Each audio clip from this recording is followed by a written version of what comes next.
Hi everyone! So guys, it says in my thumbnail that if nobody thinks that you can, then you have to. It means that if nobody thinks that you can achieve your dreams or that you can improve your lives for the better, it is the time that we have to. You know guys, it is important that we have bashers and haters in our lives because we can use them as inspiration in a positive way. So guys, let their criticisms of us be our motivation to improve our lives for the better and to achieve our dreams.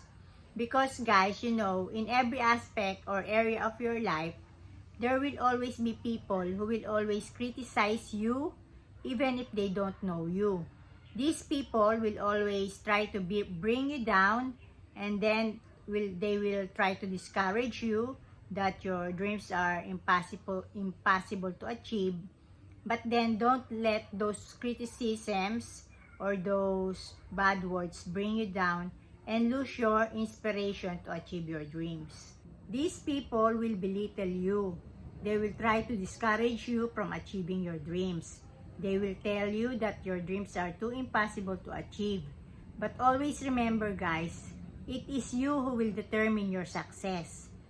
It is the time that you should always focus on your goals, your dreams, and you should also try to achieve your dreams. That no matter what they say, you will always stay focused on achieving them. Because these bashers and haters, they are always there watching you. And they are watching you to fail. Disappoint them guys. Because at the end of the day, it is your success that will really matter to them. Make them jealous and envious of your lifestyle. Make them regret for not believing in you. And make them regret for not treating you well.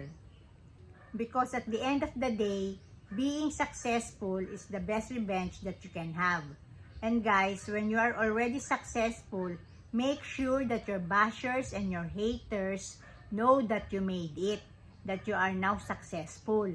And when it is time to enjoy your success, don't include them in your celebrations or in your festivities, much more in your life. So until then guys, see you on my next video, and blessings everyone. Bye!